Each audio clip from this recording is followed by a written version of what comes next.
Town Radio, radyo natin. Sa Pilipinas, iisa lang ang radyo. Dito'y Pilipinas, may isa lang tiradyo. Sa Pilipinas, isa lang bay ang radyo. DZRH Nationwide at Radyo Natin Network ng Manila Broadcasting Company. Sa Pilipinas, iisa lang ang radyo. Serving the Philippines, radyo natin nationwide. EXL Makabuhay Plus, Health and Wellness for God's Glory. Mata sa buntag, upangong may kasanag, sugaton ta ang paglaom. Ayaw lang ta. Makabuhay nga daw sa tanan, pinaabdik yun permi aron dili maapsan sa mga sakit, di ba? Ready ka na ba diha kay ani-ana ang atuang programa nga maghatag kaninyong dukang impormasyon bahin sa maayong panlawas. Syempre, dalit ka nato sa EXL Makabuhay Plus Dietary Supplement. At higing sa gihapon inyong magkauban para sa EXL Health Trivia. Oy mga friends, ayaw baya kalimti ang inyong EXL Makabuhay Capsule. Pagtumar na din ha aron kanunay baskog, abdik, himsog ug layo sa sakit. Ang mga non-steroidal anti-inflammatory drugs kay mga tambal nga gigamit para sa sakit sa ulo, pagregla ug uban pang sakit. Usa niini ang aspirin. Kini nga mga tambal makapakunhod sa abilidad sa tiyan sa paghimo sa usa ka protective mucus layer. Busa ang tiyan mahimong mas sensitibo sa acid. Ang ubang mga hinungdan sa peptic ulcer mao ang genetika, pagpanigarilyo, pag-inom sa alkohol, paggamit sa corticosteroid ug stress sa pangisip. Ug ang peptic ulcer ang labing klaro nga sintomas mao ang indigestion. Ang ubang mga sintomas mao ang kalisod sa pagtulon, pagbalik sa gikaon nga pagkaon, dili maayo nga pagbati human sa pagkaon, pagkunhod sa timbang ug ang anorexia. Bisan tuod talagsaon nga mahimong hinungdan sa seryoso nga mga sintomas sama na lamang sa dugo gikan sa pagsuka, black ug tarry stools ug itom nga pula nga dugoon nga bangkito. Nagpadayon og grabe nga kasukaon ug ang pagsuka. Kung makita kini nga mga sintomas, kinahanglan nga moadto ka dayon sa doktor. Ug sa unsa nga paagi sa pagbuhat sa pagtambal hinungdan niining peptic ulcer depende sa unsa. Ang proton pump inhibitors kini makapakunhod sa kidaghanon sa acid nga gipatungha sa tiyan. Ang pagtambal sa impeksyon sa H. pylori. Ang mga pasyente nga aduna H. pylori kasagarang gitambalan sa mga PPI ug mga antibiotics. Ug ang non-steroidal anti-inflammatory drugs. Kung ang ulcer gihinabo sa mga gikaingon nga tambal, ang pasyente kinahanglan usab nga hunungon na ang pagtumar niini. Ug kung ang ulcer dili matambalan, ang risgo sa mga komplikasyon magdugang. Mga komplikasyon sa peptic ulcer mao ang internal nga pagdugo, hemodynamic instability, peritonitis, diin ang ulcer mohimo og lungag agi sa bungbong sa tiyan o gamay nga tinai, scar tissue ug pyloric stenosis. Mga health tips pa ang inyuhang masayran sa pagbalik sa atong programa. EXL Makabuhay Plus, Health and Wellness for God's Glory. Joel Bringas, 60 years old, NHA Bangkal, Davao City. I'm a missionary, pastor, and a mentor for 40 years. Teaching, preaching, seminars, and motivational speaker is my normal activities. Being disciplined is a must for my busy schedule. EXL Makabuhay Plus capsule, really a big help to my day-to-day activities. For the last 2 years, I had been taking 2 tabs twice a day. I'm so grateful to have an excellent supplement that is natural. EXL Makabuhay Plus, guaranteed you never get disappointed. Halina't magmakabuhay. Salubungin ang sigla, ang makulay mong buhay. Punuin mo ng siyahan, kasamang makabuhay. EXL Life and Herbs Nutritional. Makabuhay, masagana, malusog at makulay ang ating buhay. Ito ang buhay, pagpapalang lubos sa atin ng may kapal sa ating buhay. Halina't magmakabuhay. Mga ka makabuhay, padayon ka mo nagpaminaw dinhi sa atong programa hatod kaninyo sa EXL Life and Herbs Nutraceutical Corporation, the maker of EXL Makabuhay Plus Dietary Supplement, EXL Coffee Mix 17-in-1, the Wellness Blend ug EXL All-in-One Skincare Oil.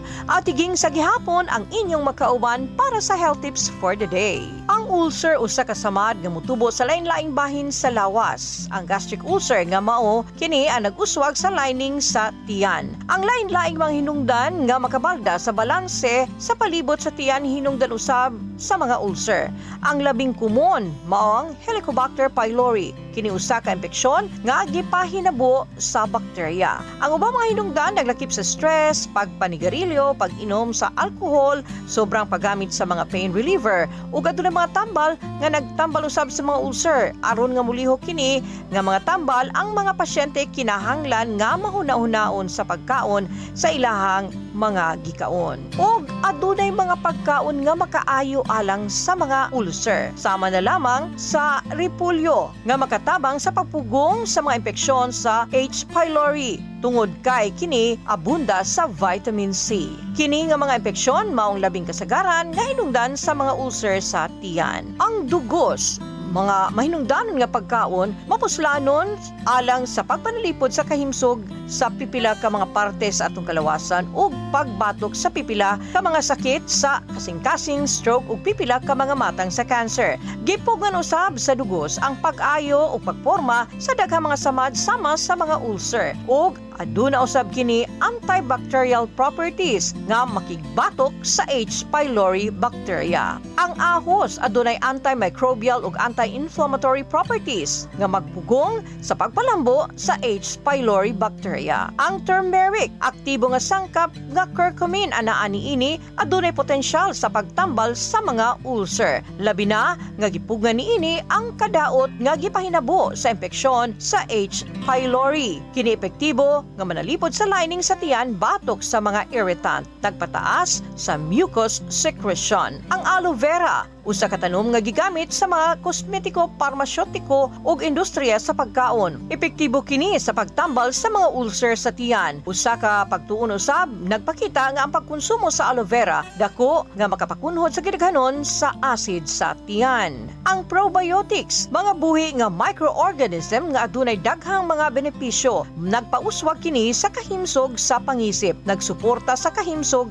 sa tinai. Gipugan usab niini ang mga ulcer. Ang mga probiotics na nalipod sa mucus layer pinaagi sa pagpalambo sa mucus production. Kini usab adunay direkta nga papel sa pagpugong sa mga impeksyon sa H. pylori. Samtang aduna usay mga angay paggalikayan ang katong mga adunay ulcer, sama na lamang sa pagkonsumo sa mga musunod nga pagkaon. Gatas, ang gatas dili kinahanglan nga kanon tungod kay kini magdugang sa pagtago sa acid sa tiyan. Alkoholiko, ang pag-inom og alkohol makadaot sa tiyan ug digestive system. Gipahinabo niini ang pagporma sa ulcer, kini mo'y hinungdan nga mosamot ang kasamtangan nga samad. Kape og soft drinks, ang kape og soft drinks bisan ang decaffeinated makadugang sa produksyon sa acid sa tiyan, makapalagot kini sa lining sa tiyan. Mga halang og tambok nga pagkaon, ang mapait o tambok nga mga pagkaon mao'y hinungdan sa maong ulcer. Ang mga tao nga adunay mga ulcer kinahanglan usab nga dili manigarilyo o magpalayo sa stress. Ang pagtambal kinahanglang magsugod sa diha nga kini nga sakit na matikdan tungod kay kung kini muuswag og dili matambalan kini mahimong hinungdan sa internal nga pagdugo. Ug syempre pa usa sa makatabang usab aron sa pagbaton og himsog nga panlawas og digestive system mao ang pagtumar og EXL Makabuhay Plus Dietary Supplement tungod kay kini adunay daghang mga benepisyong kaayuhan alang sa kalawasan. Ang EXL Makabuhay Plus Dietary Supplement adunay mga klase-klaseng sangkap o halamang gamot ug bitamina nga makatabang aron sa pagabaton og himsog nga panlawas. Ang EXL Makabuhay Plus Dietary Supplement usa ka preventive, multi-herb, superfood, prebiotic, immune ug energy booster, detoxifier, gila kining natural pain reliever ug anti antibiotic, anti-inflammatory, anti-tuberculosis, cancer healer, ug kini pinakanindot nga pagkaon alang sa himsog nga kasing-kasing, atay, kidney ug uban pang vital organs sa atoang lawas. Ug kana ang naglangkob sa atoang programa karong adlaw hatod kaninyo sa EXL Life and Herbs Nutraceutical Corporation. Kung doon na mo'y mga pangutana bahin sa mga produkto sa EXL Makabuhay, pwedeng tawagan ang hotline 0917-728-1434. Daghang salamat sa inyong pagpaminaw. Kini si Ate Ging, moingon kaninyo, makabuhay nga adlaw ug ampingi ang inyuhang panlawas. Halina't magmakabuhay. Our town, our radio, radyo natin.